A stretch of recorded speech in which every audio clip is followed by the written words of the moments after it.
Hello, and welcome to the Sunday meditation at the Light Institute of Galisteo and the Sanctuary of Light. For those of you that are joining us for the first time, we divide our meditation into two parts. In the first part, we have three separate sections that allow us to move our consciousness in deeper and deeper levels and then extend that power of consciousness as a gift out into the world. And so the first part is asking our higher self to take form. Your higher self is the intuitive essence of your soul. It's your own inner voice. We ask it to take form, to touch our bodies, and to enter into us so that as we sit in meditation, we're sitting as our higher selves. After we speak that part, I'll make a little om sound, and in that way you can reach over and push the button, the pause button on your machine so that you can meditate for as long as you like. In the second part of the meditation, we practice the art of radiance by drawing in a beautiful beam of pure white light down through the top of our head and down into the solar plexus, the stomach area.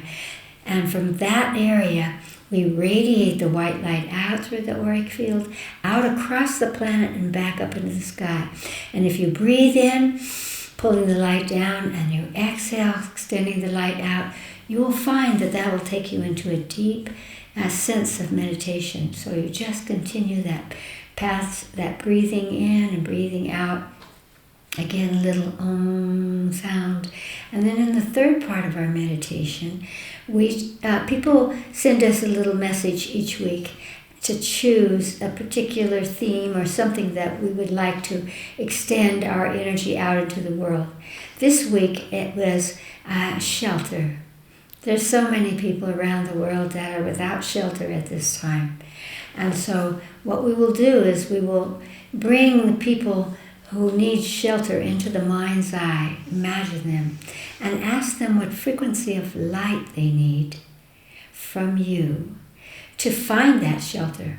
Because when we extend our consciousness in that way, it influences people. It's a synergy thing that suddenly they find that shelter. And that's what we want to offer to the world at this time. If you're ready, we'll begin with a couple of breaths. And let's meditate. Close your eyes. Take a deep breath in through your nose. Hold at the top for just a minute. And then as if you're whistling, make a very slow exhalation.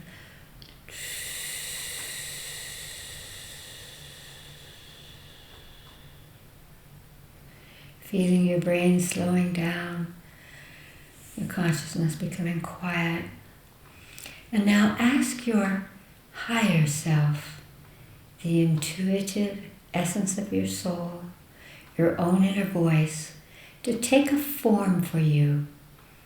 It could be a light, or a being, or a tree, an animal, or an equation. Just ask it to take form. Take the first flicker that comes into your consciousness. Hold it in your mind's eye.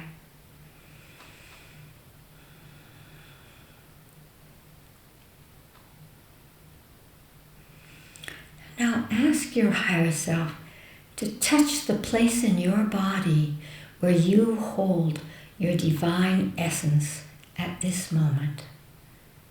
Just imagine that touch anywhere in your body.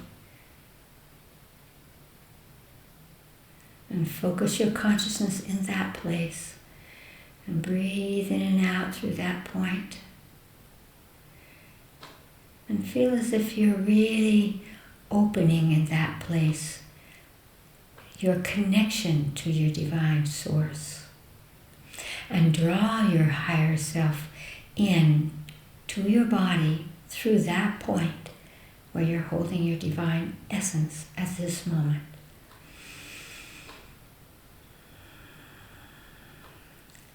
And sit in meditation.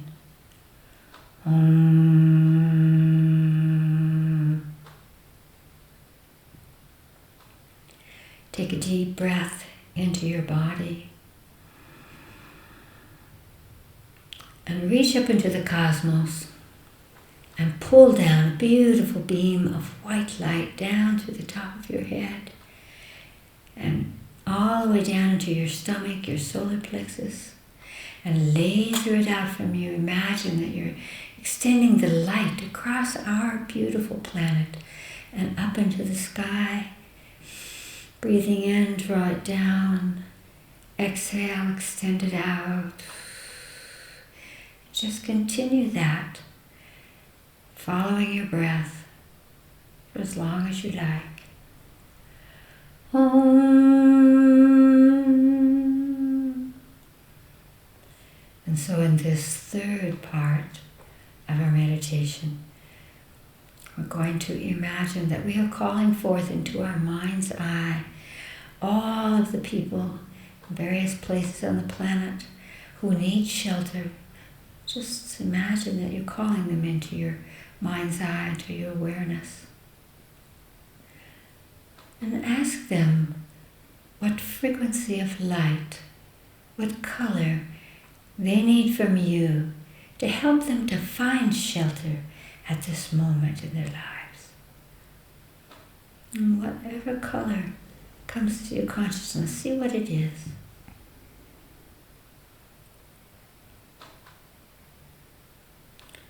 Now again, reaching up into the cosmos as we did before and drawing down exactly that color down through the top of your head, down into your solar plexus, and from there laser a beam of that beautiful color out to all of those who need shelter at this moment. And feel that beam of light just continually flowing down and through you and out to them. So you feel a shift as if they've received the light and they will find the shelter they need. Om.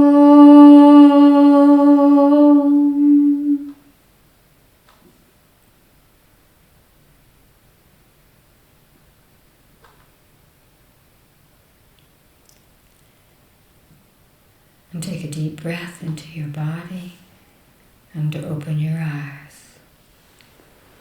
Good. Now the second part of our meditation is called knowings. And people from around the world every week send in questions, conversations they would like for us to have to uplift ourselves, to illuminate ourselves, all of us who are participating.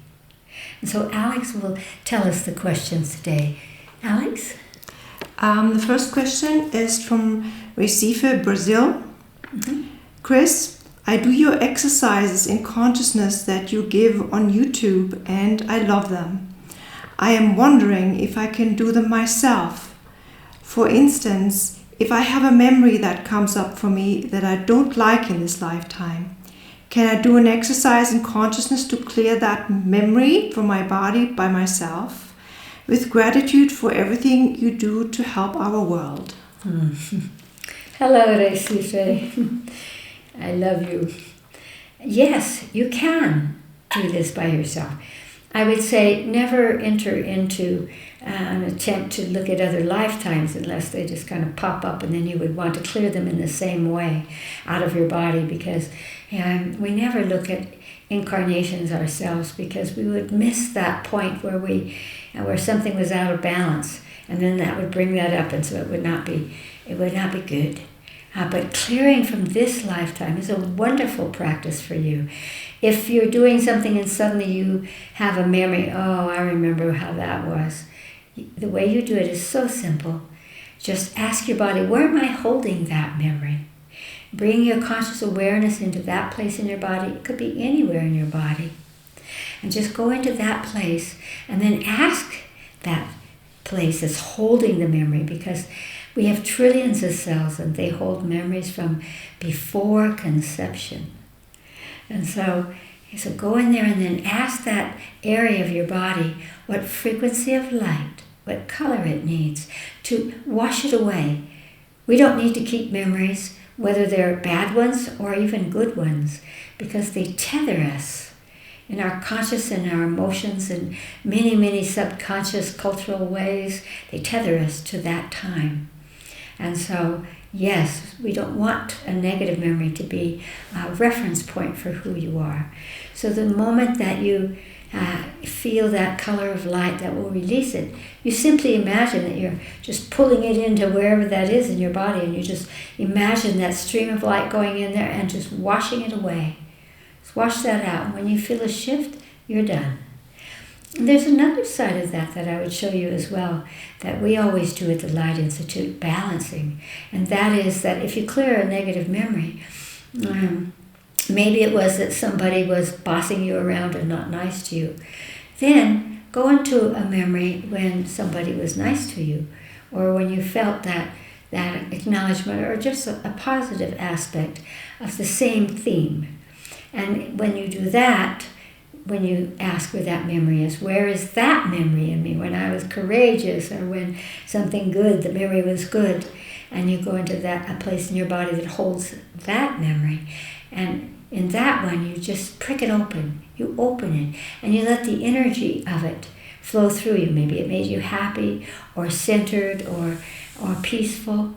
So you let that flow through your body so that it aligns you. But as soon as you feel it flowing through your body, you let the memory go and focus only on the energy that's coming in, that belongs to you now. So indeed you can. We want all of us at this time to work on ourselves as we heal the world, as we look out into the world. Our purpose is to go beyond our personal karma by releasing it. That's why we've been doing this incarnational work for so long at the Light Institute, so that we really feel that our purpose in life is beyond our individual lifetimes. Blessings to you, Recife. Alex? The second question comes from Bogota, Colombia. Dear Chris, I have a very important job and I feel so small in the face of my responsibilities. Your President Kennedy had a plaque that describes these feelings. Oh God, thy sea is so great and my boat is so small. Chris, if you have any words of wisdom to help my small boat, I would be enormously grateful. First of all, dear friend, what is really true, that sometimes is very hard for us to understand, is that anything that's given to you in a lifetime is given to you because you're ready for it. So your boat is small. You don't need a big boat to sail the seas, to ride on the water. You just need to trust yourself in the boat.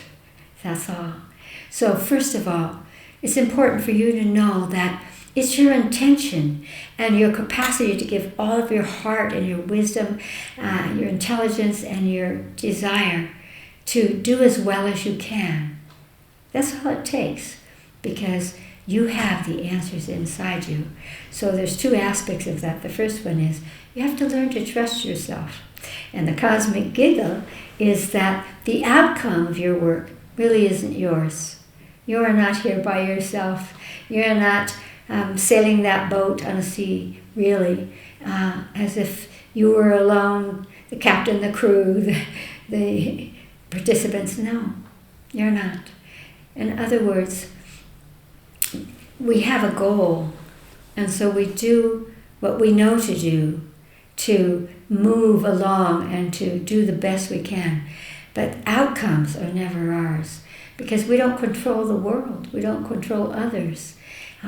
What is important is not the others and not the world, and not even if you attain that goal, but that if it's a goal, if it's a job that you have that seems so big with so much responsibility, the lighter you get about that, the better it'll be. And of course, one of the things that I would say that's so true at this time on this planet is this is not King of the Mountain, which means that in today's world, it's important for you to offer others the opportunity to support this work, to give responsibility to others so that they can show their brilliance and their capacity, to begin to really work as a team, to call in. President Kennedy and any great leader knows that they have to use the brilliance of others around them and to work together to make something happen.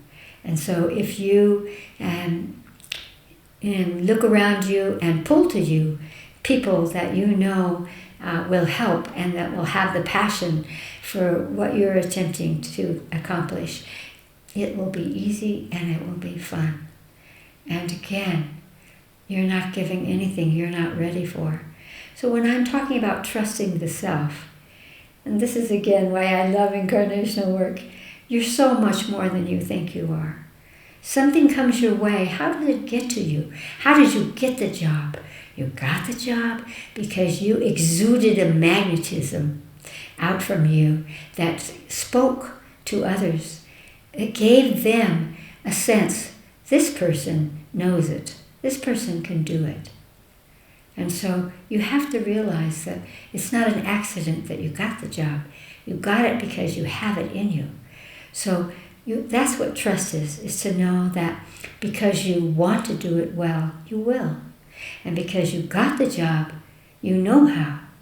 And even if there are things you never knew how to do before, if you work with your higher self, those answers will come.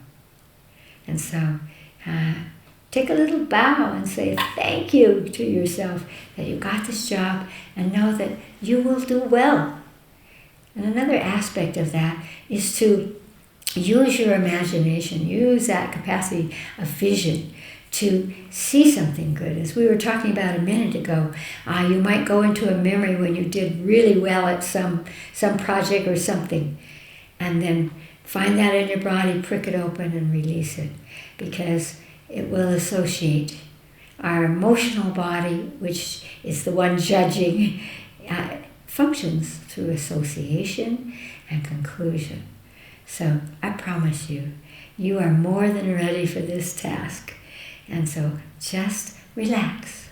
If you squeeze, it's hard to be able to see the hologram. You can't really think in a creative and ingenious way. You have to relax into it. One of the ways that I always tell people when they're a little anxious is to just spin around to the right, clockwise, so that you're spinning out the anxiety and expanding your auric field, relaxing yourself. You can do this with breath too, just breathing in and breathing out, relaxing the self, and then knowing, I'm ready, and I will do it now. Great love. Alex. The third question comes from Fort Myers, Florida, USA. Dear Chris, I'm a young woman. My personality changes with the different clothes I wear. If I wear a dress, I'm very feminine. If I wear overalls, I'm more of a tomboy. My friends make fun of me for this, and I'm wondering if there is something wrong with me. My parents tell me I'm just being silly, but I'm worried. Is there something wrong with me? I'm asking you because you're always so straightforward in your answers, and I know you will tell me the truth. Thank you from Florida. I love that you said that you asked that question, because there's so many ways to answer this. But the first thing that I would say is the reason that you seem more of a tomboy if you're wearing overalls is because you've grown up in a culture that says, if you're a boy, you behave this way. So when you have an association that says when you're wearing overalls, not just jeans, but overalls, that's a farm thing, it's a man thing, it's a boy thing. And so you tend to take on that vibration. And this is very true. This is what happens with any clothes we wear. So when you wear a dress, people will look at you and say, oh, here's a young woman. And they will see that feminine in you because they are associating that a dress means a girl. It means a woman. And so you're not crazy or silly or any of that. And, I often talk to people not only about what are you wearing, because our clothes are a little message that we send out. This is who I am. And that's why sometimes we dress up and sometimes we wear something that's funny, or very often, for example, in the United States, young people all kind of dress alike. In fact, For example, just in terms of color, in cities, almost everybody wears black or gray. So they copy each other. So there's that association that goes on. And I find that it's not only the dress or the overalls that you wear, but it's the frequency of light that's being expressed there. A frequency of light that you are associating with. Overalls mean I'm going to go out and get the job done. And I'm wearing something that covers my body so that I can do it. A dress means I'm wearing a dress to say, hello, I'm a young woman. I'm a female. And so the colors of your dresses and the colors that you wear, your shirt under your overalls, etc., also tell a story. And so this is a proven fact that around the world, it matters not what culture you come from at all. We all respond, for example, to green or red or blue or white in the same way. And so when you choose, I want to wear overalls today because I feel like I'm going to go out there and get the job done, or I want to just carry my female energy, you're telling someone who you are at that moment. So you might want to be aware of that. And in the end, I would say, dress for yourself. And don't worry about what your parents are saying. They're saying you're being silly because they love you and they don't care what you're wearing. But they too, for sure, if you're still living at home, your mother will comment on what you're wearing. Mothers do it, and your father will look at you, and he's commenting through that. And so, but part of becoming our true selves is dressing for ourselves. You feel like being a tomboy today? That doesn't make you less of a girl, less of a woman at all. You are half your mother and half your father.